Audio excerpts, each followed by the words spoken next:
Florida. So we are all the way on the east coast of the United States. I absolutely love it here. It's still very, very warm, which I'm sure that you guys can relate. So I'm definitely loving the sun during these Christmas holidays. But I briefly wanted to come on here and tell you guys a little bit about the dance industry here in the US, and how to work it, you know, what to do, what not to do, but also giving you that advice, of course, with a Christian's perspective. So a little bit about me: I'm 23 years old. I'm originally from Tulsa, Oklahoma. So I moved to Florida actually when I was 18 years old for college. I got a full ride here in Jacksonville at Jacksonville University. And I've lived here ever since. I'm an accountant full time, and I'm also the owner of Shake Culture Dance. And so I've been dancing professionally now for exactly 10 years. I've been choreographing professionally now for exactly 6 years. And I love hip hop. Hip hop is my thing, but I also do modern, contemporary, jazz, and jazz funk as well. Whacking and crumping I've gotten into a little bit to this year, but those are just kind of my styles that I absolutely love to train in, and that I absolutely love to just dance and just to do. So that's just a little bit about me. So what I've learned in the dance industry. So recently I've actually entered the dance industry very, very recently, right? I've been dancing for a really long time, but as far as when I think of the dance industry, I'm thinking of you're going to auditions, you're auditioning for artists, you're auditioning for paid jobs, or you're getting paid to dance. And that's what I mean about the dance industry. I've been dancing professionally, teams on teams, and traveling and doing video shoots and things like that. But this year was the year that I started to actually audition for paid jobs, audition for, you know, production companies, etc. And so I wanted to give you guys a little bit of advice on how best to navigate the dance industry and a lot of the things that I've learned, okay? So here in the US, usually when you go to an audition, you're either going to be wearing all black or you're going to be wearing something that is going to represent your style. And so obviously the all black, you just come in all black. They give you a number, you wear your number, and you audition. You learn a routine and you audition. But a couple of tips on when they don't tell you we're all black and it's just you. So a couple of tips that I've gotten from a few of my dance mentors that have really helped me out in auditions, especially here recently, was when you are wearing something that represents you, make sure that you're not just trying to be different, right? Actually have something that represents you. So whether that be your hair that naturally stands out, try to use things that naturally stand out. So for me, what naturally stands out for me is my height, okay, as a dancer. So I have to always make sure that my levels are, you know, exaggerated to make sure that I'm up to par with everybody. But even more importantly, when I'm wearing something to an audition, I want to show them my height because it's something that I'm proud of. It's something that a lot of people like in the dance industry. They like you to be tall. And so, yeah, so that would be something that I would say. Try to make whatever naturally stands out about you, accentuate that in your audition. Try not to go too crazy with, oh, I'm gonna try to do all this crazy stuff, because then it kind of looks ungenuine, okay? So that would be my first tip, a really good tip that I got. Another tip that I got is when you're in classes, try not to look in the mirror, okay? Because when you're auditioning, it's best to look at the judges and to make that human connection with the judges. You don't want to be all focused on the mirror the whole time that you're training and you're in class, and because that's exactly what you're gonna do at an audition. An audition is just a dance class with more risk, right?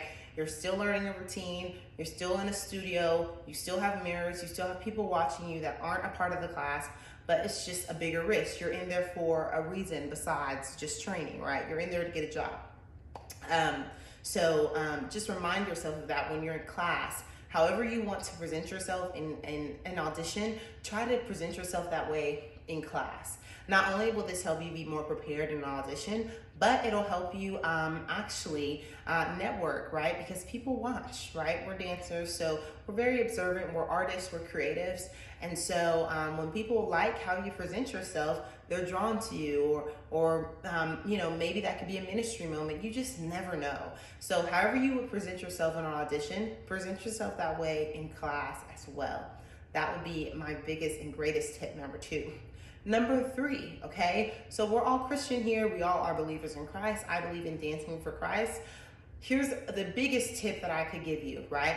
When you're in classes and you're trying to get training and you're there to grow as a dancer, right?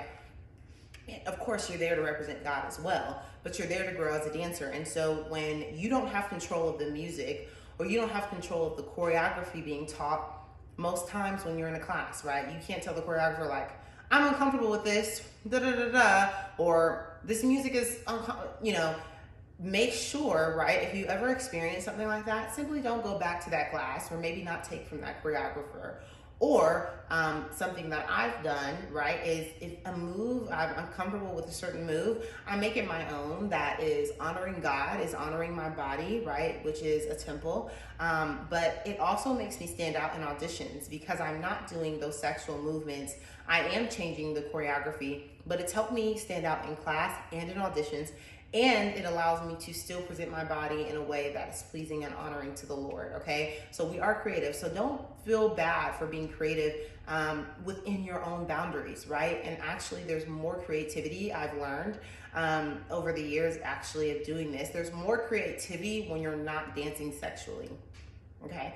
Not discounting those who do, but when you're not dancing sexually and you're purposefully not trying to make it a point to not do that, you have to be more creative, right? Because you're using moves that people haven't seen before. Or maybe you can't have your inspiration be from Instagram or from YouTube or whatever, or Reels or TikTok, wherever you see dances the most. That can't be your inspiration that can't be your sole inspiration, if you are trying to dance for Christ. So it's okay to stick to your boundaries, okay? It's okay to stick to your boundaries. Another thing that I would say, if you do plan on auditioning for artists and being on stage or, going kind of that route, make sure you're paying attention to the artist that you are auditioning for, right? Because a lot of times we can stop ourselves from being in an uncomfortable position or feeling like we have to present our bodies in a certain way if we know who we are auditioning for, okay? Some auditions are blind auditions, but for the most part, if you are not a part of a dance agency, that is sending you out to jobs or telling you where to go, if you aren't part of that, more than likely you're auditioning as an independent artist. You're auditioning by yourself. You're auditioning because you found out about the audition and you decided to go. No one told you to go. No one, is placing you in certain places, okay? So if you are in that boat, just make sure you're doing your studies on the artist or even the choreographers that you're taking from or the artists that you're auditioning for, so that you don't find yourself in those uncomfortable positions where maybe you got the job, but they're asking you to wear something really revealing and you're super shocked. Whereas most of the time, an artist has a certain brand, an artist has a certain look, right? So if you already know their certain brand and their certain look, and if that doesn't really align with your core values, don't go to that audition. There's plenty of Christian artists out. There's plenty of gospel artists out. There's plenty of secular artists, actually, that don't want their dancers to be half naked on stage. So just do your research and make sure you audition with wisdom. Make sure you audition with the mind of knowing that you are representing Christ wherever you go. It doesn't have to be a Christian class all the time. It doesn't have to be a Christian audition all the time. But remember your boundaries. Remember who God has called you to be. Remember what God told you to do and what God told you not to do. Okay? And stick to that. And feel free to walk away from any opportunities that you may get that might contradict with some of those morals. It's perfectly okay to do that. And actually, I found there to be a huge blessing in doing that. God really honors when you create a boundary to glorify his name. So I'll let you in on one of my boundaries, right? So obviously when I'm going in class and when I'm training, I have no control of what music is being played. Sometimes I don't even know. Like most of the time, actually, you don't know what song is going to be played. You're kind of just going to class to train, right? And so in that case, I don't think there's too much pressure in regards to just don't go to these classes if you know, right? Because you still do need to train. You still do need to get better as a dancer. You still do need to grow. And as much as you still need to grow in your relationship with God, right? We want to make sure that the things that we do for Christ are done in excellence, okay? So that's why I train. as much as I train with as many different people as I possibly can, because I'm really trying to grow the kingdom, and I really want to present what we do here at Shea Culture Dance with excellence, with the utmost excellence. And I've realized that that excellence has increased the more that I get to know other creatives, the more classes that I take, and obviously with those things growing and increasing, my dance training has increased as well, and I'm at a different place and at a different level as a dancer as well. And so I'm really grateful to be able to train and to be able to meet all these creatives. And it's been so awesome to see how God has still been able to use me in spaces that are just so unlikely. For example, I'm a part of a production company in Orlando, Florida, which is about 2 hours away from me here. And that production company is not a Christian production company, but I'm a choreographer and I'm a dancer for that company. And one of the boundaries that I do have as a Christian creative is only choreographing to Christian music. I really try to make that a point. And when I booked the audition to become a choreographer for this production company, fully knowing that it wasn't a Christian production company, I talked to the owner and I was like, hey, this is a boundary that I have. I don't do any other type of music. So I'm just letting you know that that's a boundary that I have. And every class that I teach at the production company is going to be worship based. It's going to be Christ centered, and it's going to be obviously and boldly Christ centered. And the owner was like, that's perfectly fine. That actually is amazing. Right? So don't be afraid to speak up for yourself and say, hey, this is a boundary that I have. Thank you for the opportunity, but this is a boundary that I have, and I can have this boundary and do and dance and choreograph if you're a choreographer as well. I can dance and choreograph with excellence and in a way that can push people to a new level or give people a new piece of knowledge. And realizing how easy it was just to say that and to stand up for something that I believe in, it was so easy. And so now, I'm teaching classes I'm teaching Christ, right? You're teaching about Christ every time we dance, every time we worship together. And I always make sure I start my classes in prayer just to set the tone that if you are in this space and you decide to learn this dance, you will be dancing for Christ. Whether you believe it or not, you will be dancing for Christ. This dance is inspired by scripture. This dance is quite literally all about Jesus, so I make sure my students know that from jump. And it's been such a pleasant surprise that so many people have been so open to the idea, whether they be Christian or non-Christian. So many people have come up to me after my classes and been like, I needed that. I don't know if I'm a believer yet, but I needed that. Like, thank you. And so I just say all of this to say to the Messengerz and the Wuest Dance Foundation community that your gift is needed, that your boundaries are valid, especially when they're boundaries for God's glory.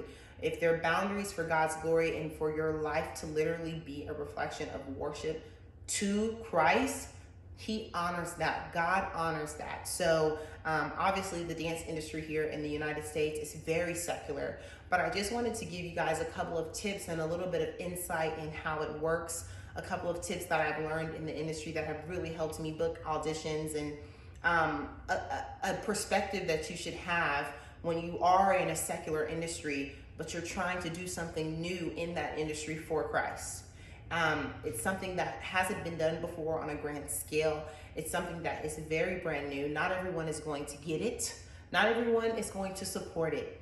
And that is okay. But as long as your private life and your public life is glorifying God's name, you stay in communication with Him, and you make sure that you remind yourself, and that's why we have to be close to the Father and spend time with the Father. Because if we don't, we'll forget why we dance. We'll forget why we create, right? So I want to say all of this to tell you guys that you are worthy, you are enough.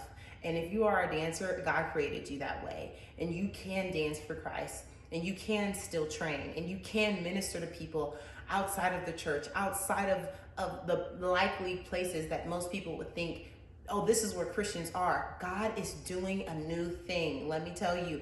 And I've seen it through Shea Culture Dance, and I've seen it through so many other dance ministries and so many other ministries that are coming out in completely different ways, right? And for us to be able to minister to people through movement, not only are we reaching other dancers, but we're reaching audiences of non-dancers as well, because dance is a form of communication, and we're communicating Christ. We're communicating scripture when we move. And so I want to encourage you guys that God honors your boundaries. God honors your concerns and your worries. Give it all to him, and he will literally take care of you, okay? We are children of God. Nothing can stop us. And so not only can you do it here in the States, but what I'm doing here in the States, you guys can do in Nigeria, you guys can do in Ghana, you guys can do in South Africa, you guys can do in Ivory Coast, you guys can do in London. You can do this anywhere, because it's worshiping God. That's what it is, you know. Dance ministry, I mean, you know, foundation, we have all these words, but at the end of the day, we're all worshiping God through dance. And so I want to encourage you guys to continue to do that. And God will literally place you where he needs you to be. He'll place you in the setting where people need to be ministered to. And sometimes those settings are not likely settings, but you can still be bold for Christ in those settings. And you can still, you know, honor God in those settings and point people to Christ in those settings, because not everyone is going to go to church. Not everyone is going to open a Bible. And so when I'm taking these classes, even though it may not be a Christian class, I usually always have someone come up to me and be like, you know, there's something about you. And they'll ask for prayer, or they'll, you know, tell me their testimony, or, you know, it's something that I'm like, this is God right now. And it's in a dance class. You know, it's in a dance class. It's not in a church. It wasn't a Christian dance class. So I just want to remind you guys that God can use you quite literally anywhere. He is not limited, even though we are. He is not. And so Messengerz, the community of the Wuest Dance Foundation, thank you guys so much for this opportunity to quickly speak with you guys. I hope you got something from this video, or from the advice that I gave, or something about this video just reminded you of Christ and reassured you that you are on the right path. So thank you guys so much. Once again, my name is Leona Howard, and make sure you guys follow Shake Culture Dance on Instagram, Facebook, and TikTok. Alrighty, I am so blessed to be a part of this community, and it was such a pleasure talking with you all. Keep dancing, keep worshiping, and keep God first. Bye.